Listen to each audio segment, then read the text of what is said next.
Okay, we'll get started. Thanks to everyone for joining us. My name is Matt Caddo with the American Kratom Association. Joining me this evening is David Carlucci, who is our lobbyist in New York and helps us on the federal level. We're going to be talking about some state-specific information, and I think that what's happening in New York is a good illustration of what happens in other states where you have to do a lot of horse trading and a lot of manipulating the being able to get members to understand the differences between these manipulated products. And so it's important that we have an understanding of how this kind of thing works. But excuse me, when they say that legislation is like sausage making, it's true as we go forward. But let me start out just by talking generally about some of the challenges we're facing this year. And I know that there is a lot of chatter going on of finger pointing about who's responsible for what.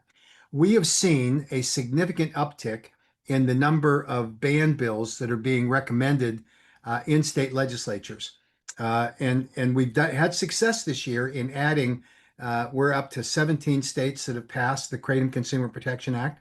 We're not done, and we're optimistic that we're going to get more that will add there. One of the most significant ones is Rhode Island, and this evening, the Senate Health Committee voted out both the House and the Senate Kratom Consumer Protection Acts from the committee, and it goes to the House or the Senate floor on Friday.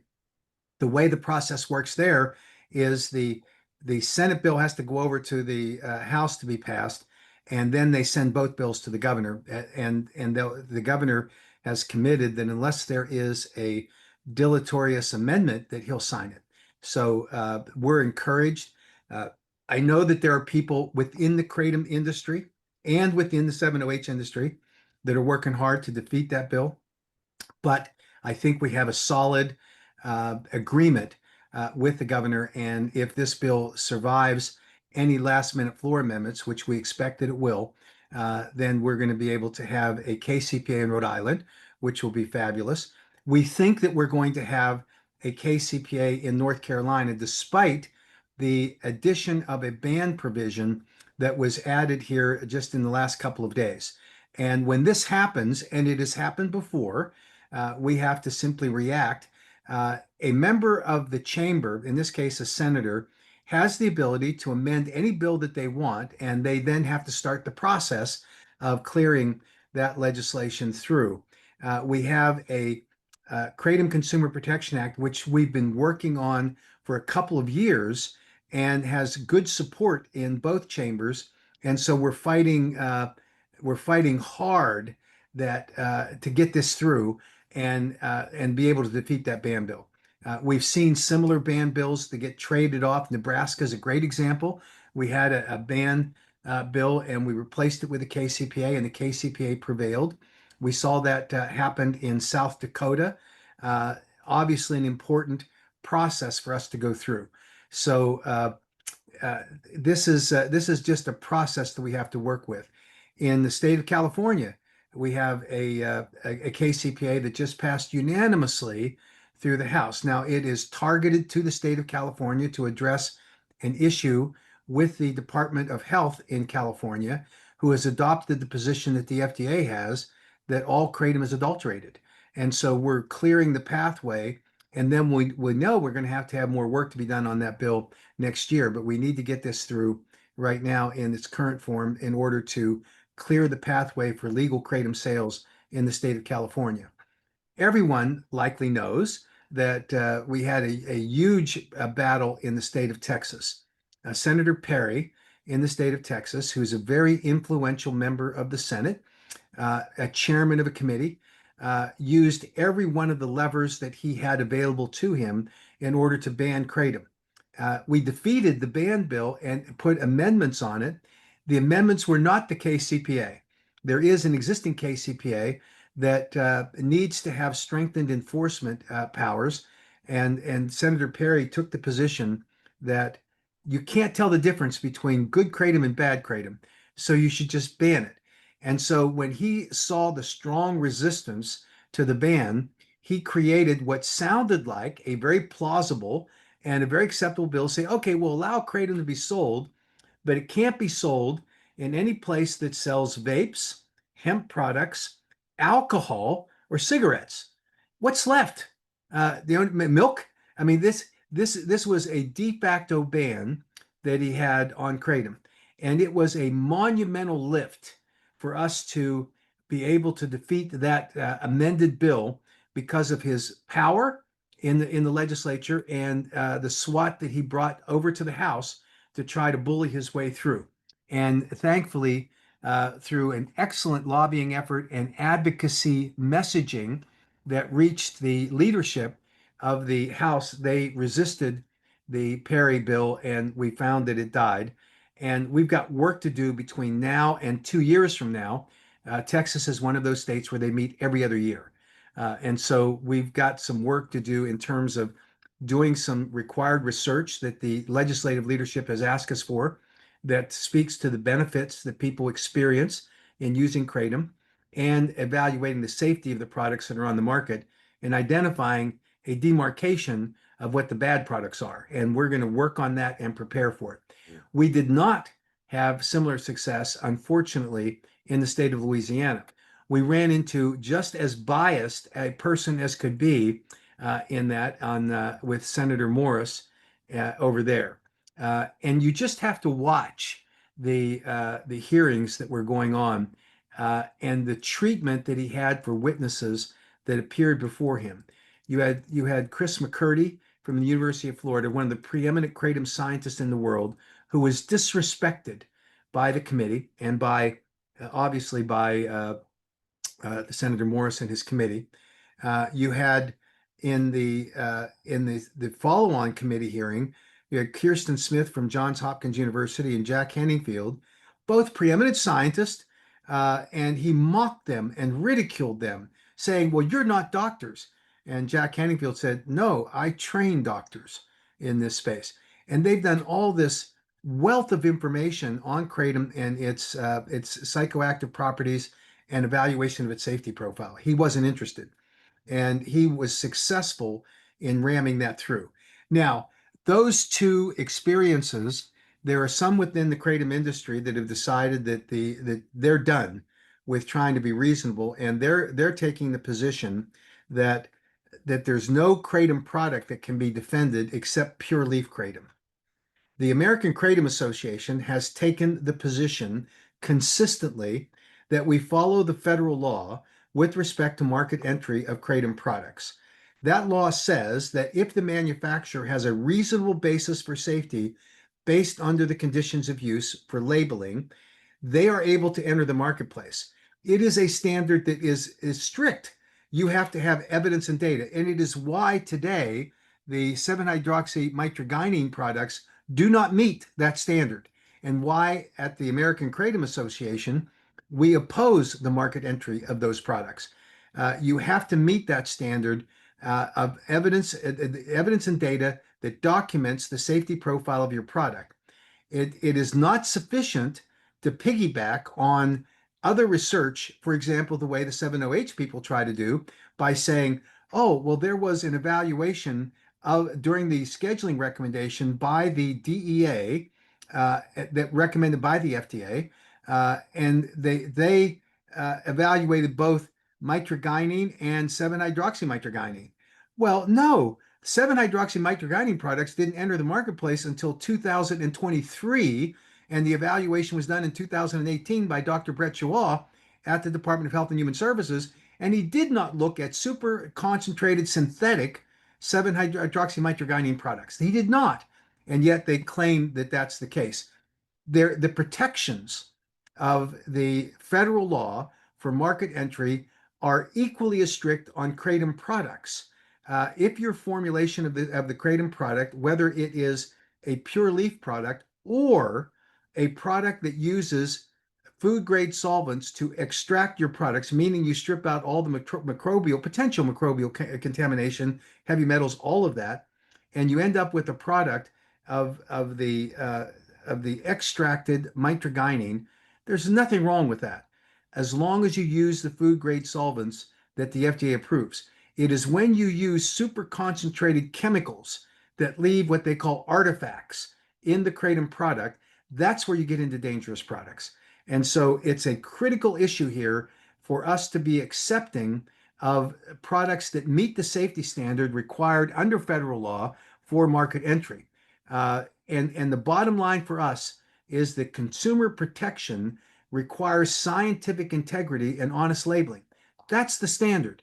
And we are not going to be in a position of picking winners and losers in the marketplace based on the desires of a specific competitor who wants to shrink the marketplace, eliminate competing products just because they're formulated differently. And their argument is the distinction between pure leaf products and extract products is somehow a demarcation line that they can identify. It is not accurate, and that's important for us to do. And I know that other advocacy groups are going to be pushing this, and I think it is a mistake to do so because we think it's important that, and we categorically reject any implication that we support the marketing products that fail to meet the standards I just articulated. We have consistently called for bans on synthetic and semi-synthetic and purely chemically formulated kratom analogs, especially those that contain the elevated levels of 7-hydroxymitragynine, which do not occur naturally in any meaningful amount of the raw kratom leaf. But we also support, again, the introduction of those products of which the evidence and data possessed by the kratom manufacturer on those products. The Louisiana ban was driven by misinformation, not any regulatory failure, which some groups are now advocating happen. For example, the Global Kratom Coalition attempts to reframe the Louisiana kratom ban as a failure of the broader kratom industry not to wake up and recognize we can't have extract products. That debate was riddled with misleading claims by Senator Morris. Who not only attacked the top global scientists in the world, including NIH-funded experts, but he also spread scientifically inaccurate statements conflating high-potency synthetic-like extracts with traditional kratom and properly formulated kratom extracts, as I've described. Senator Morris's quote dismissing the scientific distinction between kratom and synthetic concentrates undermines any credible policy discussion. And if we're going to adopt the standard, as now is being recommended, as we understand it, by the Global Kratom Coalition, to cite broad FDA statements as definitive. So they cite the fact that Senator Morris said that OPMS Black products were cited in a consumer advisory by the FDA. That is true. But what the FDA has not done is documented the basis upon which that advisory was issued. And they're currently in a legal battle about whether that should happen. But the critical point is if we are going to use the standard that if the FDA demonizes any kratom product, and that's the basis to remove it from the market, then we're in dangerous territory because we know that on the FDA and kratom webpage, the FDA asserts the claim that all kratom products are adulterated per se and as a dietary ingredient and therefore are not legally marketed in the United States. We know that that's not true, but yet the FDA is saying it, and that's why many of these legislators are lomming on to that language and claiming it to be true. All of us remember, and if we're going to use the standard, if the FDA targets you, singles you out, and says you're subject to a regulatory enforcement action, therefore you can't be on the market, we all know that the FDA took an unjustified, completely unjustified regulatory enforcement action against Feel Free.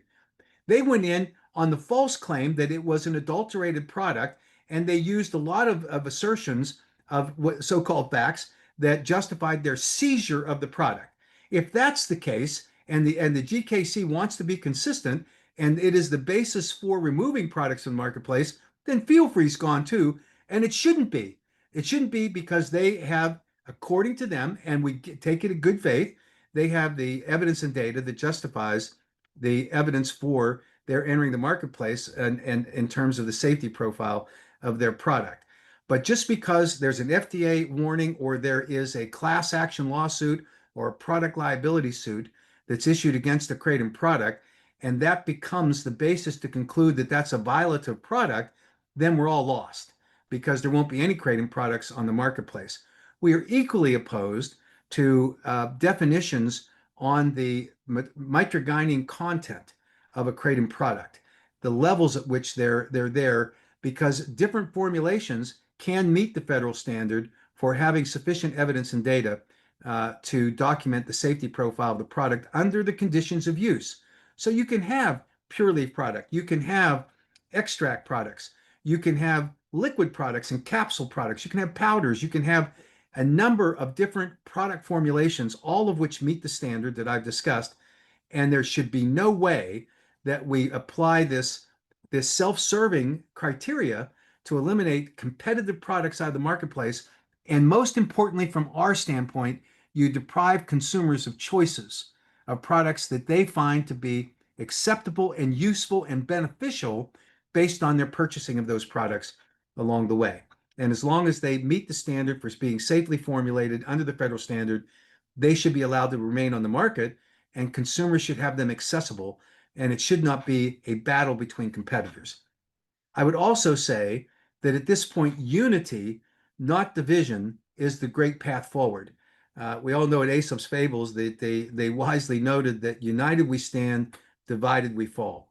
Consumers depend today on a diverse, responsible kratom marketplace that includes a range of kratom product formulations from raw leaf to properly extracted products, so long as they're safely manufactured, accurately labeled, and properly regulated. That should be the standard that all of us have. It's a grave mistake for any group of manufacturers or an individual manufacturer to attempt to use the regulatory or legal statutory process to gain a market advantage by attacking fellow manufacturers in an industry without any legitimate safety or policy justification. It just gives more ammunition to the prohibitionists, and it invites a wave of unjustified bans. We're seeing that in Louisiana, Connecticut, and North Carolina. We don't need more of it being fed by the industry itself. And I think that I'm hopeful that the GKC will reconsider their position. We invite every stakeholder in this industry to work collaboratively on realistic and enforceable standards without resorting to smear campaigns or public infighting that benefits no one except those people that want to criminalize kratom. That's the bottom line for us. So as we approach the remaining states that we are working with in this current legislative session, and that includes North Carolina, it includes New Jersey, New York, Massachusetts, Rhode Island until they finish off. We're still fighting in Connecticut. Hopefully the governor is going to veto that bill. We're working in Ohio. We have some potential opportunity, well, obviously in California, some potential opportunity in a couple other states with special sessions, including Illinois, where we can make our case. But look at the challenge for us in the upcoming year. And this is why I argue strongly as I can that we don't divide each other, but we're going to face a ban in Tennessee, no doubt, because of the misinformation that's being circulated. We're going to face a ban in the state of Washington. We're going to face a ban in Montana. We're going to face a ban in Missouri, all because of infighting and because of the influence in large respects by 7-hydroxymitragynine products in the marketplace. We're going to see it in Illinois. We're going to see a continuation to preserve the ban in Indiana. We're going to see the same effort in Arkansas. So a lot of these states can be properly lobbied if we are unified and we work together, and that's what we're hoping for as we go forward. So I'm going to let David explain what the current situation is in New York, because this again, as I said at the outset, this is an example of how how sausage is made and how our best outcome sometimes doesn't work, and you have to work within the parameters of what the hand that we're dealt. So David, I'll let you take it away and explain what's going on with the two bills up in New York that Yeah, we're thanks, Mac. Really appreciate it. And agree with you 100% that unfortunately we're seeing a flurry of activity, and mostly because of 7OH and how that's really impacting the market and the lack of knowledge that many lawmakers have. And that's what we've seen in New York. So we've had 5 bills introduced this year in New York dealing with kratom. We have our bill, the KCPA, which we've made amendments to, and we have good language now. We have 2 age restriction bills that were introduced. We had a ban bill, and we have a labeling bill. So the 2 bills that made it through the legislative session, we have a labeling bill and we have an age restriction bill. And so the way in New York State, we have the opportunity that once it passes the legislature, it passes through the Assembly and the Senate, we have this ability called a chapter amendment. And so basically, that is instead of the governor vetoing a bill, if they can make an agreement, it's basically a handshake agreement between the legislative leaders of both chambers and the governor. And typically, that's the sponsors of the bills. And they agree to amendment language. The governor signs the bill, and then they enact it in the beginning of the next legislative session. So basically, what we have the opportunity to do is to make these bills palatable, and make them better than they are currently right now, the language that they currently have. So first, the age restriction bill, all that is that you have to be 21 to purchase Kratom. And then they have attached to that bill a study that would be done by the Department of Health. And we're going to work with the sponsors of the bill. The sponsors already indicated to me that he's open to this and willing to do it, to strip out that study bill. And the reason why is because, unfortunately, what that would do is just allow a lot of this to be kicking the can down the road. That they say, oh, we're going to study it so we don't have to do our comprehensive KCPA bill. And that would be problematic. Not life altering or not a ban situation, but something that obviously would slow our progress in regulating kratom. The other bill is a labeling bill. And unfortunately, this bill got through the legislature, and the lawmakers that sponsored the bill just do not have that understanding of kratom and the problem of 7-hydroxymetrogenine.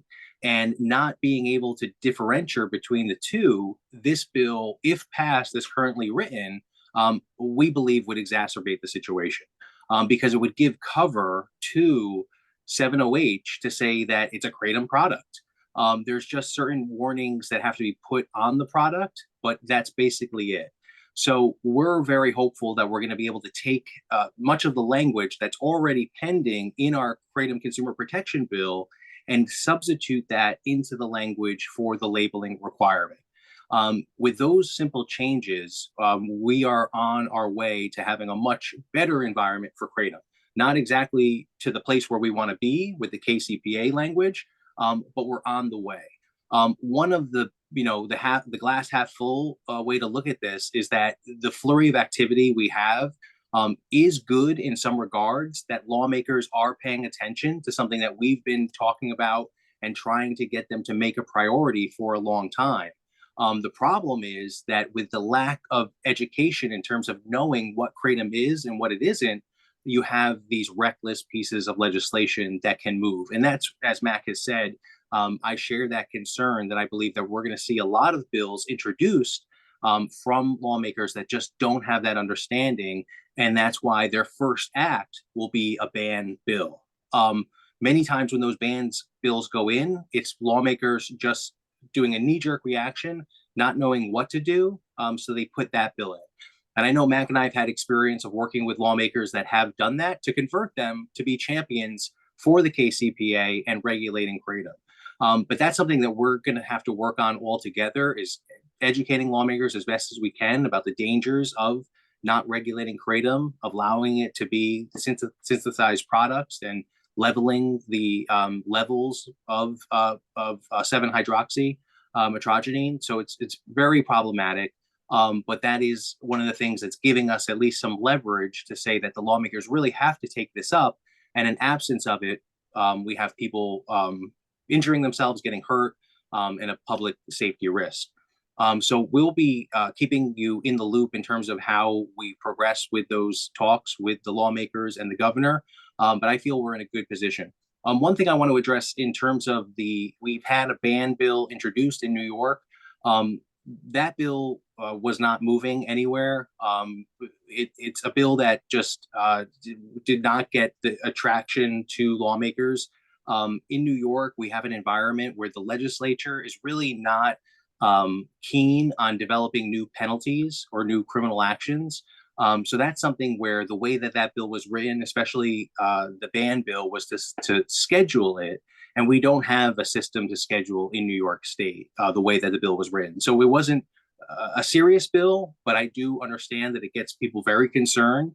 And we should be concerned when we see legislative actions like that. But it has been an opportunity for me and my team and advocates to talk to lawmakers that are interested. We talk to ones that aren't interested as well, but obviously we get a better reception from those that actually are engaged in this issue, that we can educate them about what is really going on. So that's where we are in New York. And I think it's an example of what is happening in other states in terms of just a fury of activity and just not really understanding the basics of what kratom is. So I think that we're in a good spot there with the labeling bill, with the age restriction bill, and moving us closer to getting a comprehensive KCPA bill passed in New York. So thank you, Mac, and happy to take any questions if that's appropriate. Hang in. Mm. If anyone has a question, you can put it up on the Q&A. And Andrew, I can tell you, as a webinar, we don't need to see or hear you. You're there. We can see your question, and you can you can submit a question if you would like. And that's the way to do it. And then we'll answer each one. We will not finish until we answer all of your questions, I can assure you. So part of that. The one last report that I'll give you, it involves the federal level. We have been working with our sponsors of the Federal Kratom Consumer Protection Act, and we've cleared new language which specifically will include very tough regulations on 7-hydroxymytrogynine products. And that language it's been submitted to the Ledge Council. The Congress is pretty busy right now, so we think it might be a week or two before we get it filed, but we're very encouraged that the new language toughens up what we've learned about 7-OH products, and we're going to be working there. I'm going to go first to Michael. He points out that a woman in Illinois has a petition to ban kratom because she blames her husband's suicide on it. Also, another alleged death in Adams County, Illinois. All I see is 7-OH being sold in gas stations. Any way we can get it removed, would KCPA legislation solve this issue? The answer to that is yes. Our Kratom Consumer Protection Act does solve this issue because it puts restrictions on synthetic, semi-synthetic, and purely chemically formulated kratom-like products. We don't allow those products to be sold, and it is a sufficient protection for consumers to do that. And then the existing protections at the federal level provide the framework for a safe kratom products. The issue with 7-OH is out of control at this point. We see 7-OH products, if you look at the marketing that goes on. I made a presentation at a trade show in Chicago last week, and I gave examples of the kinds of products that are being sold, and they are the most absurd kinds of packaging and marketing materials. One of the 7-OH products is called Smurfs, and it's made to look like a child's candy. And then they have another that looks like ice cream cones in a confection. And these, I mean, it's incredible. And the levels of serving sizes are rapidly escalating from what started out as 7.5 milligrams to now some 60 and 80 milligrams per serving. One of the leading producers of 7-hydroxymytrogynine products in the United States testified in Rhode Island and said that 28 milligrams was a serving size that was acceptable. In Massachusetts, he testified that you could sit down and eat 2 pounds of 7-hydroxymytrogynine and it wouldn't hurt you. One of the legislators caught me in the hall afterwards and said, well, let's take him up on that. Let's hook him up to all of the vital signs, and let's let him start eating. And we'll know precisely when he died. It was in jest, but it's true. There's no way that anyone could ingest that level of 7-OH and survive. All of the troubling and alarming data that is being produced by scientists right now show that as a full mu opioid receptor agonist, it's not a partial agonist like mitragynine is. It has the same effects as an opioid, and it has the same addictive qualities, euphoric highs, and the respiratory suppression. So this is a ticking time bomb in this industry. We have to act to protect it, which is why we're so tough on it along the way. So our bills do that. We're going to continue to strengthen them. The new federal bill will do that. I can tell you that the 7-OH people are actively lobbying. They're out there saying, "Oh, this is just a turf war. This is just people trying to compete against one another, trying to eliminate us." No, it's a safety issue for consumers. That's the bottom line for us. And they can have fights in the competitive marketplace, as I referenced earlier, and those should be on a product competitive basis for consumers to choose, but it should be among a universe of products that are safe. And I can tell you that the lead scientist for the 7-OH product industry presented in Florida at a meeting that we had in January, and he acknowledged that there was no evidence and data that scientifically justified the safety of 7-OH products in their market entry 2 years ago, nor in January of 2025, and that they were hoping that they would have that scientific data by the end of this year or in 2026. That doesn't meet the federal standard. So we're fighting hard against these 7-OH products, which we think masquerade as kratom products, mislead consumers, and they're dangerous. And so until they can prove that under the conditions of use, an appropriate label for it, if you were to take the naturally occurring levels of 7-OH, as we've observed it, that occurs in the natural drying process of the kratom leaves prior to them being powderized and shipped to the United States from Indonesia and Southeast Asian countries, you would see less than 0.4 milligrams per serving of 7-OH. And then you can contrast that to 28 milligrams or 80 milligrams. It's just not safe in the way that it's done. An anonymous attendee says, I think the only way kratom survives in the long term is for it to be definitively separate from synthetics. I agree. Pure powdered leaf and only simple extracts that do not alter or enhance alkaloid ratio. 7-OH is not kratom pseudo is not kratom. Kratom is a leaf. I agree in part. Again, it goes down to the conditions of use on extract products that use FDA-approved food-grade solvents, which limit the ability to increase the potency of the mitragynine that's in that product. So that's just something to keep in mind. Misty says she's tired of the pissing contest, as am I. I'm hopeful we can get back into a reasonable discussion that we can align together, and we will be more successful in a unified approach rather than fighting one another. We're working hard to do it. Kevin says, hopefully you are educating lawmakers that these synthetics are not kratom. We do that every day. Every time we get the chance, we're circulating peer-reviewed research on the distinctions between pure kratom and synthetics. We're doing our very best, and we're going to continue to do it. Samantha asked if Governor Landry wrote back to you on the letter we sent. Not yet, but we're in discussions with them, and there is some interest, a little bit logistically difficult to have a kratom science commission, but we're hoping that he'll accept that and we can move forward with it. We're going to continue to work with him along the way, hopefully to actually take care of that. Glenn says, at this point, there's no way anyone's going to convince me that this is about passion. Just by the way they are going about manipulating is not done by a layperson. Someone with experience is sneaking these laws with the top couple of the KCPA, a couple of the top of the anti-kratom group, and one or two professionals are benefiting financially. These are great points, and I think that they illustrate the challenge we have where you find some well-placed, highly funded anti-kratom groups that are having influence, and you see this narrative that's based on what the FDA is doing. And I'm going to discuss before we close what we're doing at a federal level about trying to change the narrative at the FDA. So, and Glenn goes on to say that 7-OH should be banned. Absolutely the case. Marvin asks what's going on in North Carolina. Excuse me. First, we're fighting this ban. Secondly, we're promoting the KCPA, which has already been through multiple committees. We've had testimony on it, had good success. I think we're going to continue to push that and fight against this irrational ban proposal that's been proposed. Stephen asked, in general, are legislators specifically voicing new concerns that come from the 7-OH that they did not have before it came on the market? What we're seeing is that they're reacting to reports from consumers who come in and say, I'm taking kratom and I'm hooked. I'm hooked within 2 weeks. I'm feeling these euphoric highs. This is much different than the kratom I used to take. Well, the reason is they're not taking kratom. They're taking a synthetic or semi-synthetic 7-OH product or its successor products, pseudodoxil, and then there's an MG now, all of which are chemical formulations that's very akin to what happened in the hemp industry, where they started to amp up the potency of intoxicating hemp products.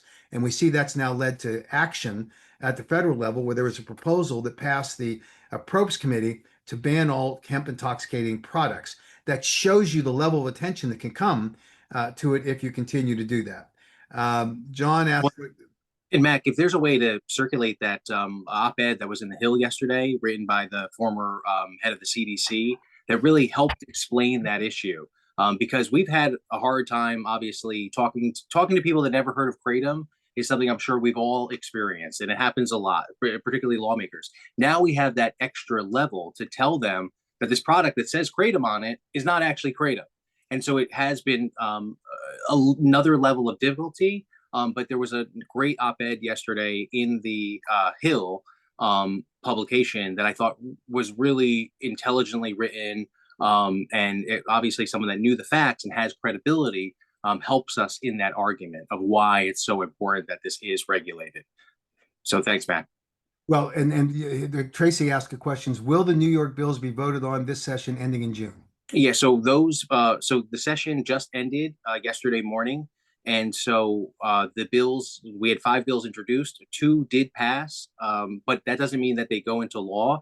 Now we're going to be working with the governor and the sponsors to make specific amendments to those bills. That's the age restriction bill you'd have to be over the age of 21, and then we have a labeling bill where we have just some problematic language in terms of what you actually would be required to put on the label. And I think we're going to be successful in getting language that the American Kratom Association is confident will actually protect and help consumers. And then we're laying the foundation with these bills to get the comprehensive KCPA passed in New York. So that's where the process is right now. Great, thank you. Edie and Chris talk about North Carolina and John. I think the question that Edie asked is, and Edie, thank you for your absolutely fabulous advocacy. It's great, and you should be recognized for that. Should North Carolina advocates attempt to schedule in-person meetings in Raleigh? Yes. We need every voice that we can, either in-person meetings, emailing, or calling. Now, we'll put out an alert when we get a couple of days from now, when we get more direction from our lobbyist about how to address specifically the current ban bill, and we're going to get some more information tomorrow or Friday on that. We'll communicate, but there's nothing wrong now from reaching out, scheduling meetings, talking to your representative or senator to do it. I think it's absolutely fabulous to do that. The new language that's added to HB 329 to schedule kratom as a Schedule 6. First off, that's not an appropriate schedule for it. But they know they can't get a Schedule 1. Schedule 6 applies to a prescription drug product, and that's in the federal statute, which is mirrored in North Carolina. So problematic on that bill, but there's lots of other issues that we're working on in order to defeat that ban bill, and I think we'll be successful. Laurie asked, does anyone know how the Indonesian Health Ministry sits on 7-OH? They're not selling crushed leaf anymore as a preventative measure, and do they know that it has no such effect? Thanks. So I can tell you that I've spent hours and hours and hours with on Zoom calls with people in Indonesia, and they're well intentioned.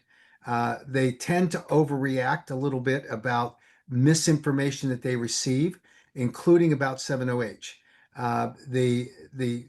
The fact that they're selling crushed leaf is really for extracts. It could be for 7-OH, don't get me wrong, but 7-OH has to become an extract first, and then it is chemically processed and synthesized from that. This is a very complex process.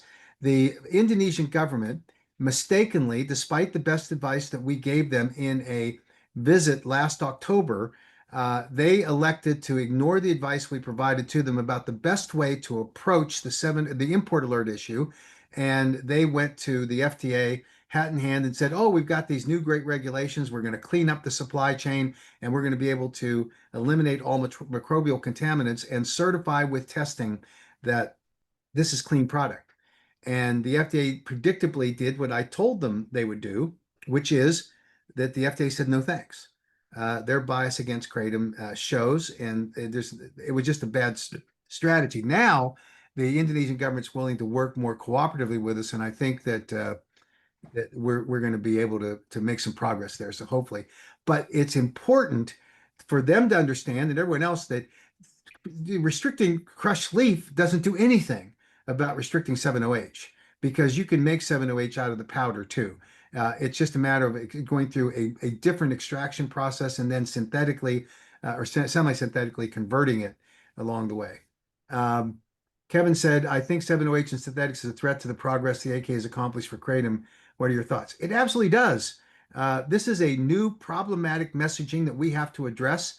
I was on a call earlier with some of the vendors, and I told them this is going to be a battle, and it's the new beachhead that we have got to fight on. That's created by the 7-OH people, and they've got money. They're hiring lobbyists around the country to try to undermine what we're doing, and so we've got to match that, and it's going to take advocates raising their voices and to put a little shoe leather on up in these state capitals and help us financially because these are expensive fights that we get into, but we can't shrink from those fights because these guys throw a lot of money around. So we're going to be advocating and asking you to help us as best you can as we go forward. And rattling the tin cup is just part of this process. Tim asked, is North Carolina amendment on the hemp bill likely to be removed? We hope so.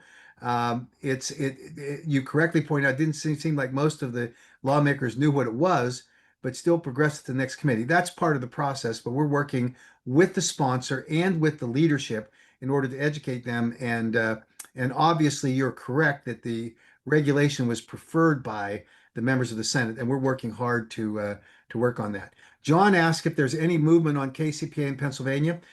We're stuck in the committee. We're working to unstick it.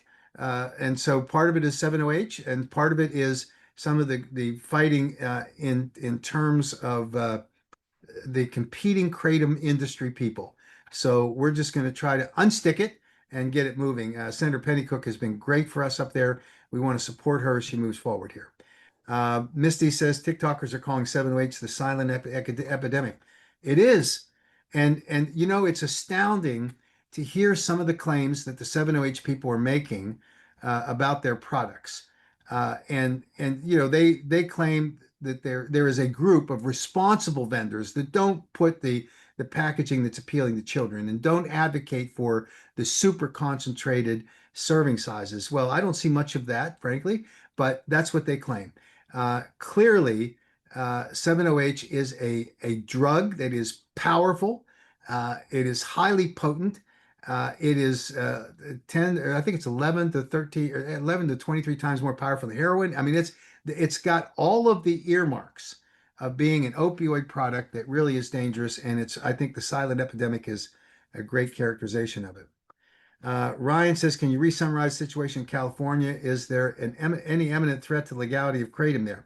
There is, if the California Department of Health is allowed to implement the current effort that they have undertaken to seize kratom products by manufacturers and individual vendors. They're out there doing that now, and we're trying to get the assembly to pass the KCPA so that it restricts the California Department of Health from doing that. It is a slog, but we're working hard on doing it. And it is an imminent threat because they're already shutting it down in some jurisdictions. And that's why the legislature is trying to move it as swiftly as possible. Steve says, how much has the surge in 7-OH use and its drug-related marketing played a role as the incentive for the new ban attempts? It is a strong catalyst for the ban. And you heard it from Senator Perry and from Senator Morris that you can't distinguish between the good and the bad. And so they're saying, let's ban everything. And while that's illogical and in some cases insane, because then you just let the black market rule, better to ban and better to ban those products are regulate rather, and better to ban those products that are arguably and scientifically proven to be dangerous. And I think that's the part of it. Make no mistake, the 7-OH surge in those products is fueling the concerns by anti-kratom advocates, and they're exploiting it, and they are going to make it into a very difficult problem. So I think that's where we are. Malcolm says House Bill 468, regulation of kratom products versus 328 of the hemp-derived consumables. We please be alert for our consumer advocacy alerts. If you're not on that list, would you please email us and if I could ask Mark to put the address up in the chat, that would be great so people can see it. And let us know who you are, how we can contact you, and add you to our list. We obviously want help from from as many advocates as we can find. Uh, Walter asked, are you aware of any scientific publications documenting the adverse of 7-OH products? Given the widespread use of 7-OH products, one would expect that many such reports will be appearing in the literature. Thanks for your great work. Walter, thank you for all the work that you've done over the years in helping us as a researcher and a prominent voice in the Kratom research community. The answer to your question is yes, there's rapidly published literature, some of them just recent. Walter, I'll make sure that we send that to you so you see the latest stuff. There's studies that are now being completed. Some case studies have been done, and all of it is alarming in terms of the effects that 7-hydroxymitragynine products are having. So that's where we are with that. But I'll certainly follow up, Walter, make sure that you get those things, and we'll put them up on our website. Maybe that's the best way to do it, is to put them up on our website. Everybody can just go download them, but we'll make sure we do that. Um, Marvin says, is OPMS a 7-OH? The answer to that is no. If you're talking about the OPMS brand, I've reached out to the people that run that brand. There were rumors being circulated by some of their competitors that OPMS has a 7-hydroxymitragynine product. They do not. They have advocated against them. They have fully supported the AK's effort to make sure that 7-OH products are banned. So I would say no, that's not an accurate rumor. To the extent that you heard the rumor, it's certainly not true. And again, anti-competitive behavior in the marketplace along the way. Brandon says, thanks for hosting this. My question is regarding Connecticut. Given that HB 6855 includes kratom in a broad scheduling amendment without separating the natural leaf from synthetics like 7-OH, what are the best next steps we could take to push for either a veto or at a minimum an amendment that removes natural leaf from this bill and instead introduces KCPA style regulation? They have a KCPA bill, they just didn't pass it. This ban is in a big bill. The governor, it's going to hinge on whether the governor is for or against hemp products because we got inserted into it. So there's a possibility if he does oppose that and the hemp industry is mounting a big initiative there, then we may get lucky and get this vetoed. But we're going to have to fix it in Connecticut the next legislative session. There is a potential opportunity in September where they go into special session on budget issues. And given that there is a fiscal impact of banning kratom in the state of Connecticut, we might be able to slip in with a appropriate amendment, but that's a long shot. We're having our lobbyists evaluate that, but very difficult issue. So we're working on this. John asked, you mentioned the ban bill in New York has no real momentum. Do you know if the North Carolina ban bill amendment is in a similar situation? Not dead yet, and we hope that it will be soon. But it was just introduced, and we're seeing legislators kind of getting their arms around it. We're educating them about how this is a bad bill, so we'll see how that works out. Misty Brown, 7-OHers are still saying about the overdose deaths dropping per CDC is attributed to 7-OH use. This is probably the most egregious example of stolen valor that exists in the medical space.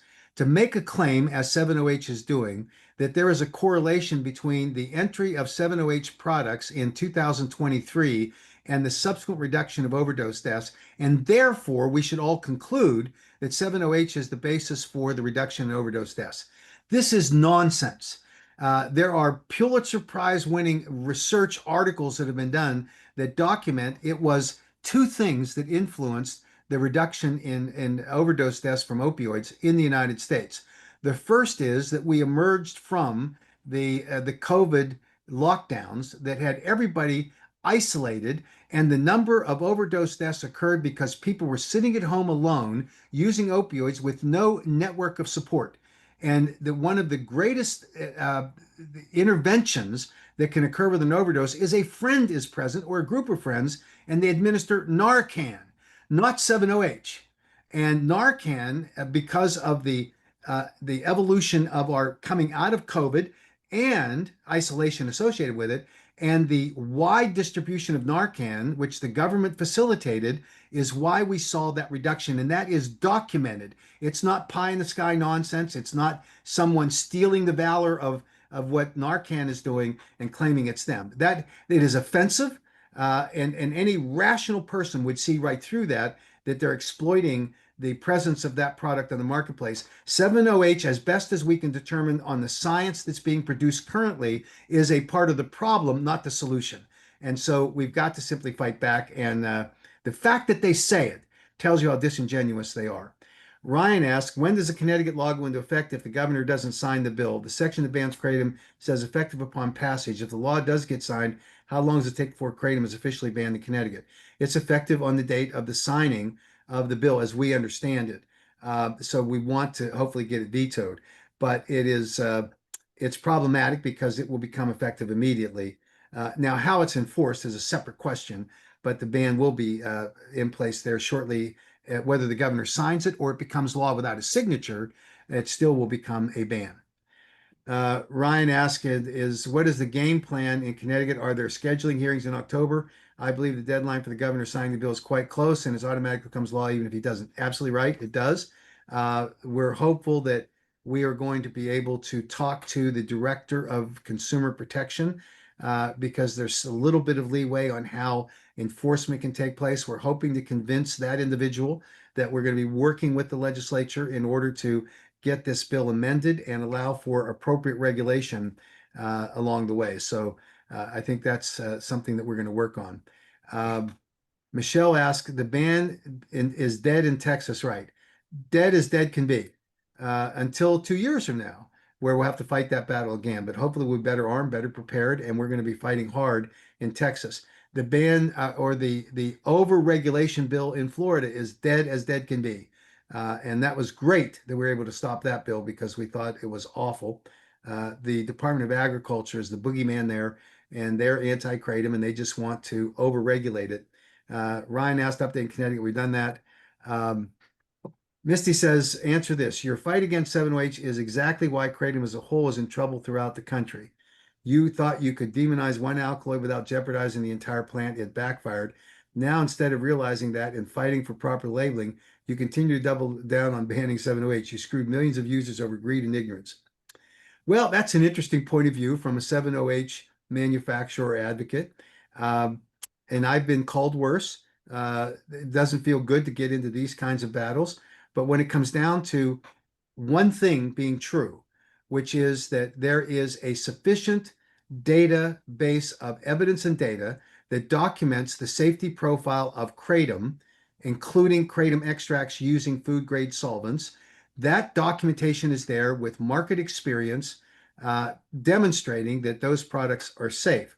There is no evidence and data that the 7-OH industry can point to that documents that their products are equally grounded because they don't have any of the science. Oh, they're going to get to it, they claim, and we will have to look at those scientific articles closely because it takes appropriately designed, rigorous scientific studies in order to document the safety of your products. Ryan asks, I can stop asking questions after this. No, your questions are welcome. Is there any information on the movement toward the KCPA in Minnesota? The answer to that is that we're stuck in the mud in Minnesota and in Michigan, but we're working to try to fix that and get it going. It's just been a confluence of events that have stopped us. A lot of it anti-kratom people that are in there trying to get a ban, and we're just playing a game of chess here. And right now we're at checkmate, not having a winner, but we're working hard on it. But it's a little bit of a problem with resources and hotspots, but it's also the reality that we're not having a great champion there with the leadership to move it through. You ask what type of ban on kratom in North Carolina? What does it look like? It is a straight out ban calling it under Schedule 6, I think. It's just an inappropriate place for it to be. Ronald asked, Matt, can you expound on the challenge ahead for Tennessee? I'm sure you've heard of the officer that got caught stealing kratom in Knoxville. This is a very bad look. What are some of the things we can do now to get the jump on this battle? Ronald, absolutely a great point. The challenge in Tennessee is twofold. One is that there has always been this bias in the legislature against kratom. There was a kratom bill that was passed that the Attorney General had to clarify that only applied to synthetic kratom products. So technically, synthetic kratom products are banned in the state of Tennessee. There was a resolution that was passed by a legislator championing for a family who claimed that their loved one had died from kratom. We don't have any data or any autopsy reports on that death, but it was obviously a sensitive issue. The resolution calling for a ban or the regulation of kratom, we decided to let go that for this legislative session. In working with key legislators, they thought the next session would be appropriate, and we're going to be defining the difference between 7-OH and kratom. And by the way, the news media hasn't caught up yet because the police officer who allegedly stole kratom was stealing 7-OH. And that's understandable since it gets you high, gets you hooked. Uh, that's what was going on. So we're going to get to jump on the battle by being prepared in Tennessee and get out in front hard prior to the legislative session. We've got great advocates there, great people who are in the industry that operate in Tennessee. So we're going to be working hard on it. Jenna says she thinks that Connecticut's going to be difficult because maybe if the ban is vetoed, can the KCPA also be tied to some harm reduction things going on to make better headway? It's always about, and it's an excellent point, Jenna. It's always about finding the legislative vehicle to get through and the basis upon which the legislators can accept the notion of it. Kratom is a valuable harm reduction tool. That's not me saying it. That's Nora Volkow, who is the director of the Office of the National Institute on Drug Abuse. So yes, I think we can find ways to do that along the way. So thank you, and I think we're going to look to that opportunity to increase the chances of success. Jan says, where are things in Massachusetts? That's a slow moving state, but we've had the hearing on it. The chairman of the committee was impressed with our argument. He heard from the anti-kratom people. He heard from the 7-OH people, believed that our regulatory approach was the best thing. It's just the way the process works up there, but we've got lobbyists on the ground who are excellent, and we're working on it. Ryan asked about Connecticut. I think we've answered that. Sal asked about Connecticut. You can go back and watch this once it's posted on YouTube, and you'll be able to see it. Sheldon says, I believe the Connecticut bill was approved by both houses and state legislature unanimously, so I suspect that it's unlikely government law will veto it. I think that's right, but there's always the possibility because there's this pushback on the hemp. You correctly point out that if a bill passes with those kinds of margins, the governor is unlikely to be able to sustain an override if he did veto it. But it's still the same pushback being given to the governor is going to be given to the legislators too. And so there's still a chance, slight chance, I would agree, that that in fact the governor could veto it and that we could get a sustained veto, but very slight. If he does sign the bill, what will you do, and what can we do to ensure it isn't scheduled? We're going to work with the Department of Consumer Protection, do our best to try to forestall that. But it is a baked cake that we're going to have to somehow unbake. And so it's a difficult proposition. Nate says, anything I can do to help pass the KCPA or the similar KCPAs in New York State? I donate every month and send my story on all bills. Nate, thank you. We need this financial support. David has already articulated how we're going to do it. Come back and watch this video, and you'll be able to pick up on what's going on. Ellen asked about Connecticut again. You can back and listen to the video. Laurie asked again about the 7-OH issue in Indonesia. They are thinking that 7-OH is the devil, which they should, and they're trying to restrict it by the supply of kratom raw material, which they shouldn't. So we can figure that out. Andrew says, I have to say that alcoholism runs on both sides of my family. I've been fighting with alcohol abuse for 20 years, and kratom is the only thing that's helped me refrain from consuming alcohol. It's done wonders for me. At the risk of sounding dramatic, I could say it may have saved my life. That's not dramatic. It's those kinds of testimonials that make a huge difference to legislators. And so you need to share that story. I think if Andrew, if you're willing, reach out to us and see if we can talk about maybe doing a video for us where we can share it with legislators and staffers. It would be great as we go forward. John says it's banned in North Carolina. I'm not sure what you mean by that, John. It's not banned yet, and we're hopeful we're going to stop that. Madeline says the Texas KCPA didn't help us this year. What can we do to get it enforced? So we're working with the leadership of the legislature, Madeline, and with the Attorney General's office to identify mechanisms that we can use to assist in the identification of 708 products, which under current Texas law are illegal, and to be able to with a chain of custody document their sale and where they come from, and then have the AG's office or the district attorneys in Texas bring actions against those distributors and manufacturers. So we've got a plan, and we're going to implement it, and within that 2-year period. But we want to stop these 708 products as best we can. Chris asked, what can he do to help in North Carolina? I live in Raleigh. I'm 30 minutes away in the state legislature. Let me just give you the way that you can support. You can go to www.americankratom.org, join. Do that. www.americankratom.org/join. Send us your information, and we're going to add you to our list. And being 30 minutes away from that state legislative capital, that's easy that you can get down there. We'd welcome the support on that.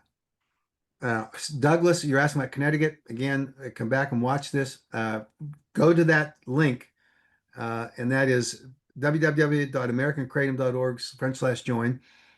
You can also get information on protectkratom.org/North Carolina. That's a way to help us as well, and sign up there. Chris says he's emailing all the senators on the Senate Health Committee. Is there any good literature that I can point them at? Go to our website, protectkratom.org. You'll see the advocacy side of it and the science, and you can download some of the articles. But absolutely do that. And so we absolutely advocate for that. We support it, and we hope that you'll send along that information. But you can get that information on the website. Ryan asked about Connecticut. I think we've exhausted that. Let's see. Melody says, can we get a campaign for consumers to check their vendor to see if it's 708? If so, vote with your no on 708 with your wallet. Melody makes a great point. The reason that 708 has traction now is that people are buying it, and they're preferring it because it clearly has a bigger kick than natural kratom does. When I was in Las Vegas at the Champ Show, which is the trade show of kratom vendors and others, the 708s were pervasive. And I went to several booths, and I said, well, what's the difference between kratom and 708? And to a man, they supported the statement that I received from one of the vendors' representatives. They said, oh, 708 will knock you on your ass. Kratom doesn't do that.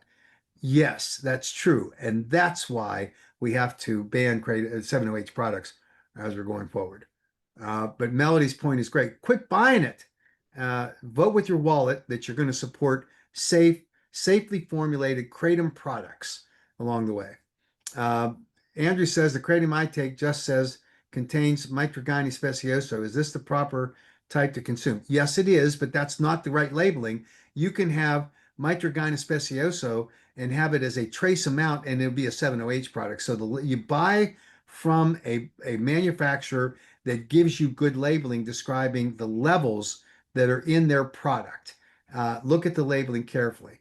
Or is that quite simply the scientific or botanical name for kratom? Mitragyne specioso is the plant name for the genus of the kratom plant. And that's what it is. So it has some scientific application, but it's really just the designation under the plant family. Raymond says, anything going on with the Indiana ban? You briefly mentioned earlier they're continuing to push to keep the ban. We thought we were making progress, and yet we got into this fight with the 708 people, and now they've shut down on us and moving it. We're hoping that Rhode Island will become the example they should follow. So we're working hard on that. Hugh Clark gives information about being a clinical social worker licensed. If you would send that email address to the www.americankratom.org/join, that would be terrific. We'll try to capture it here too. And so we're going. Jeffrey asked about, is there any hope in Connecticut? We've answered that. Come back and watch. Jeffrey also says the hemp industry has nothing to do with kratom. How do we stop this? We need to fight it. Well, the kratom ban is in the hemp bill, and the hemp industry is fighting back against the bill in Connecticut, and we're hoping that we ride that wave as we're going forward here. Stephen says, is there any research pending that says how much mitragynine gets converted to 7-hydroxymetrogeny in the body? I'm seeing a number of people say it all or a lot gets turned into it anyway. I can't find anything that suggests that it's true. It is true, Stephen, that 7-hydroxymitragynine does, I'm sorry, that mitragynine does convert into 7-hydroxymitragynine in the liver at levels that are safe. And there, if you take 7-hydroxymitragynine and then you put it through the liver, it is a full-blown opioid agonist, and it is going to have deleterious effects. So that's where you are with that. And in the naturally occurring levels of of mitragynine ingested is converted at safe levels in metabolized in the liver after human consumption. But if you take a highly concentrated synthetically or semi-synthetically chemically formulated 7-OH, it's a vastly different story and a high level of problems. Um, Jeff asked a couple of questions about the Connecticut again. You can go on and listen to this. Um, Ryan says, should I worry about traveling to California with Kratom in September? No. The enforcement action by the Department of Health is on vendors and distributors and manufacturers. It has nothing to do with consumers at this point. Um, Malcolm says Kratom is to coca leaf as 7-OH is to cocaine. They are not the same. Amen. Absolutely great deal. Heidi says, what is the strategy to pass the KCPA in Illinois? Heidi, thank you. Thank you for your fabulous work across the board. Uh, Illinois, I think, has gotten stopped because of the competing bills from the different organizations and a lack of understanding about Kratom. And we're hopeful that we can pierce through that. We're going to continue to work on it. The Illinois legislature is done for the year, except for some special sessions, which will not rise here to all of this. So being able to fight on this, we'll wait till next year along the way. Edie asks, is there a deadline we should be aware of in North Carolina? Sooner the better to communicate. The legislature is moving, and so we want to get something across the finish line here. Um, Michael says, curious if it's a good idea to passage of a law to have products be sold only at holistic herb shops as opposed to gas stations. Seems like gas stations are gaining negative attention. Is this because of 7-OH? Uh, Partially, but actually, the gas station stigma has been around for a while. And it's a convenient bumper sticker kind of thing to say, oh, it's gas station heroin or it's sold in gas stations. Uh, I heard an interesting response from Jack Henningfield last year when he was testifying, interestingly, in Louisiana. And a senator asked him, well, don't you think it's about time we restricted access to gas stations from gas stations? And Jack said, well, that sounds good. But you have to understand that there are people out there in the world that are struggling with opioid addictions that will not go to treatment centers because they're either inaccessible financially or they're not available. And so, wherever you can provide an alternative that is a harm reduction tool and it's easily accessible, a gas station is a perfectly appropriate thing. But the key factor is it has to be a regulated product. You can't let a gas station sell 7-OH or a unregulated kratom product. And so I think that's the difference. And I know it's hard to get over the PR of a gas station outlet, but that's, I think, the bottom line. But I think you are right that that the 7-OH is attracting more attention to this, and it's just going to be tough. On the North Carolina stuff, we're working hard, but there's no deadline for the vote at this point. But it's rapidly approaching where we hit the critical mass where we have to get this done. Um, Tracy asked, if does the AK investigate deaths attributed to kratom when they are publicized? We absolutely do. We ask for, in states where it is allowed, we FOIA, the Freedom of Information request, for the autopsy and the tox report. And we take that and put it into a database, and we're accumulating that evidence to demonstrate why some of the claims being made by medical examiners and coroners that kratom is the kratom intoxication or mitragynine intoxication is the cause of the death, because we know that's not scientifically justified. So we're working hard on that. If you know of an alleged death, send it to us, and we'll be glad to ask for the autopsy to see if it's available. Michael says also 7OH is being sold over the counter in states that have already passed the KCPA. Example, Texas. How do you know or ensure it's being enforced? That's one of the challenges. And you pointed out, Michael, and thank you. That's why we have to have a program in place, and we're developing it now here at the AKA, where we get secret shoppers to go out and identify those stores that are selling violative products that are illegal, and we can report them with documentation, a chain of custody for those products to appropriate law enforcement officials. So that's what we're working on, but it's a great point. John says, when media sources cite alleged fatalities due to kratom, are they citing instances where kratom was comorbid with actual opiates? The FDA, the National Institute on Drug Abuse, the Office of the Secretary of the Department of Health and Human Services all unanimously agree, one, that kratom deaths are rare. Two, when they occur, it's because of polydrug use or the adulteration of the kratom product or an underlying health condition. So that's the bottom line. And absolutely, when a media source sensationalizes this idea that kratom is killing someone, there is no known level of toxicity of mitragynine in a person's bloodstream that would cause a death. And so we have to look at the option or the alternative, which is that they are polydrug users or there's an adulterated product. And we have lots of documentation on adulterated products. Jeffrey Rosa asked, have you seen the articles in Connecticut Insider and Connecticut Mirror about how the attorney and UConn professor said the ban is not the right way? I've seen them. I think they're excellent, and we obviously need to fight back. I don't particularly 100% agree with the assessment from the University of Connecticut professor because I think that there's a bias there towards extract products, which I think is not warranted by the science. But otherwise, uh, an advocate and an advocacy message, which is very important. And we don't have to agree 100% on everything as long as we get most of it right. Misty says, when is the next round of Advocacy Hall of Fame announced? I think you're going to see that announced next month at the Champ Show and around that time frame.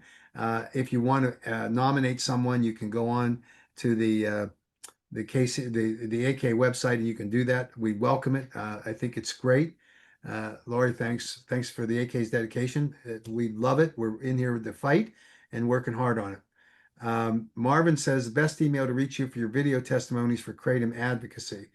That would be to www to nominate Hall of Fame people. It's www.protectkratom.org/HOF, meaning Hall of Fame. So that's www.protectkratom.org/Hall of Fame. It's in the chat box here. You can go in and see it. For those that want to send your video testimonials or the email for it, it's support@americankratom.org. And you can take care of that. Ronald asked, what is going on in Saturday in Kentucky? I don't remember. I think there's some people working on some effort there at the AK, but I just don't know. I can't remember exactly what it was. Well, John Chinholter just said the Kratom Advocate Gathering Saturday at 2 p.m. in Frankfort, Kentucky, Capitol Plaza Hotel. John, thank you. I've been so immersed in some of these other battles, I've lost track of what was happening in Kentucky, but there you have it. Kratom Advocate Gathering Saturday, 2 p.m., Frankfort, Kentucky, at the Capitol Plaza Hotel. Thanks very much, John. John Shinholzer is our Marine, our fierce advocate, and he's helping with some of these local and state bans going around. Brandon asked, would it be possible to regulate the maximum allowable amount of 7-OH in kratom products to clearly distinguish between naturally occurring trace amounts in raw leaf and the synthetically enhanced or extracted forms that pose a much higher risk to consumers? And then he goes on to give his personal testimonial. The level of 7-hydroxymetrogenine, which the AKA supports, would be no greater than 2% of the overall fraction of the alkaloids in the kratom product, which is, sorry about that call, which is, when you convert it to 0.4 milligrams per serving of 7-OH, 0.4 milligrams or less. So that's why the 7-OH people that are advocating for 28 milligrams or 50 or 60 or 80 milligrams. I mean, think about that contrast. Safe is 0.4 milligrams or less along the way. Um, the Brandon goes on to say there needs to be a fair regulatory approach that protects public health by banning these synthetic products while preserving. And then I lost it. We need to preserve the pure leaf kratom and properly extracted products. We don't need to be fair with the 7-OH because they are already being grossly unfair to consumers as they go forward. Um, Ryan says, I don't believe you explained the exact deadline for veto in Connecticut before it automatically goes into effect. I honestly don't remember the date that the governor has to sign it, but when he signs it or when it becomes law without his signature, my understanding is that it's going to take place then. But I think the commissioner or the director of the Office of Consumer Protection, I think, has until October. But we'll dig that up and try to post that. I'm not certain exactly how that works in Connecticut. We deal with a lot of states. I apologize. Um, Nate says, I want to thank you for so much for continued fight for us. Kratom has kept me sober for over 7 years and counting. Wouldn't have access to this miracle plant without the AK support. Well, thank you, Nate, for recognizing that. I got pulled aside by a woman in Texas when I was there, and she expressed a similar sentiment and said how it saved her life and how she was fearful that the ban would deprive her of having access to kratom. I hear that all of the time, and your stories and your story, Nate, is very important to share with your legislators along the way. Ryan asked, this is a question about California. This could be a duplicate, but it sounds like my Connecticut question has popped up multiple times. Should I be worried about traveling to California with Kratom this fall? No. The Kratom effort on enforcement in California is reserved for distributors, manufacturers, and vendors along the way. Um, Ryan says, will the Rhode Island be able to pass the KCPA before the end of their legislative session? The legislative session is ending this weekend. The answer to that is yes. The critical vote was today in the Senate Health and Human Services Committee, and it passed out 6-4 on the Senate bill and 5-4 on the House bill. Somebody left, and it will be on the floor Friday. And my understanding is that then it'll be validated on the House floor, and we're good to go. Ryan says, you mentioned the Washington ban potentially. Can you discuss this further? I know a scheduling attempt was defeated this past year. We went to the Board of Pharmacy and we defeated their effort to ban kratom and schedule it. Unfortunately, the Washington legislature did not act on the KCPA, didn't even get it introduced because of some procedural issues, but we have been assured that they will in this next session. So we've got our fingers crossed there, and we're going to be pushing hard to make sure that the commitments that were made by Washington legislators actually gets fulfilled. We don't want the Board of Pharmacy to think that we dropped the ball on this.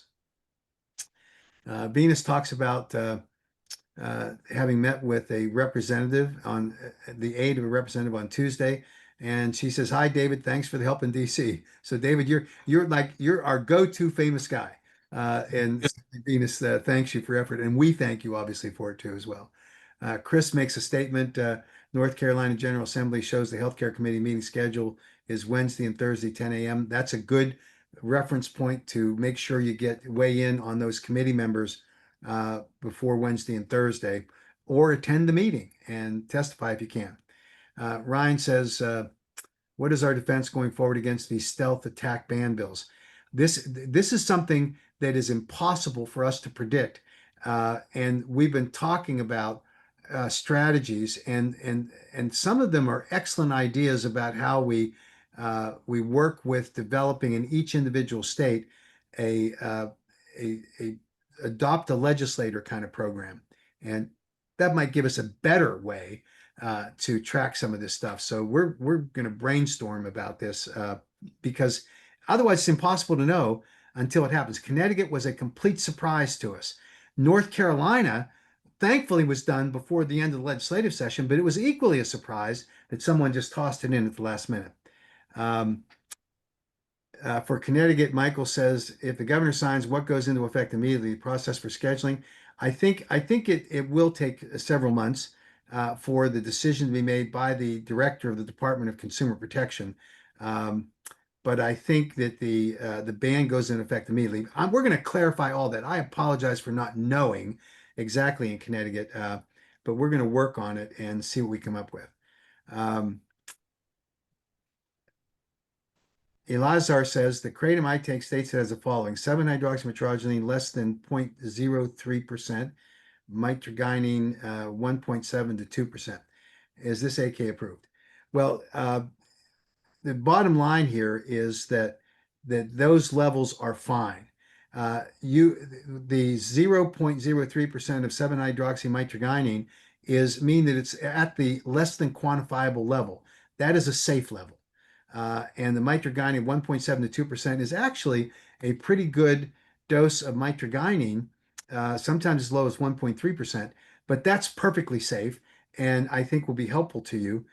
It is, we do not approve products at the American Kratom Association. We have a GMP program where we approve companies' processes to make sure that they're producing products in a manufacturing facility that complies with federal guidelines for good manufacturing practices. So you don't see cross-contamination between different batches of products, different products being manufactured on the same machine. So we don't approve products per se, but I think that you can look to the science and you could see that the kratom at those levels are safe based on the science, and they're not AK approved in that sense. We advocate for the responsible manufacturers appropriately regulated to have a reasonable basis for safety under the conditions of use.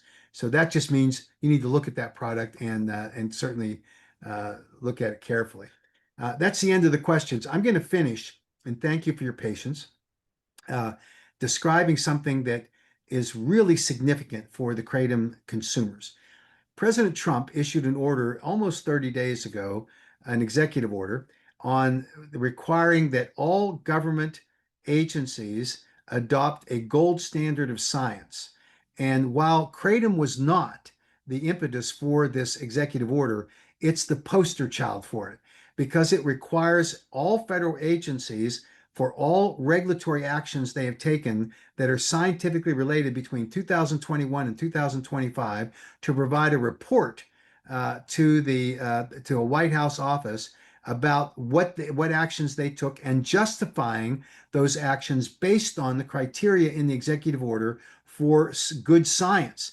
And I can tell you that the FDA is stone cold guilty in violating that executive order criteria for the science. So we've prepared a petition to the president, to the secretary of HHS, to the commissioner of the FDA, which will challenge the decisions that were made by the FDA that are unwarranted and not justified by the scientific criteria required under the executive order in the implementation of both the import alert and the formulation of the guidance or the directives on the FDA and Kratom webpage, which has been the source of so much of the consternation that we've been caused by state legislators, by local health departments, by local governments, which is foreseeable by the way, by the FDA. That's just the fact of the matter. And so we're going to challenge this. And hopefully, under that executive order, the FDA will be required to justify the decisions they made for the import alert and the obviously the FDA and Kratom webpage. And we want them taken down, and we want the import alerts modified to only interdict those raw materials that are found by the agency to contain dangerous levels of microbials, salmonella, E. coli, heavy metals, that kind of thing. So that's an exciting thing that we're working hard on, and that would be a game changer if we can get the attention of the White House in this particular area. And I'm telling you, it is tailor-made for us. So we're very excited about that project, and we'll certainly keep you posted on that. We'll conclude. David, thank you for joining us. We appreciate the update and the tutorial that comes on understanding this legislative process a little better.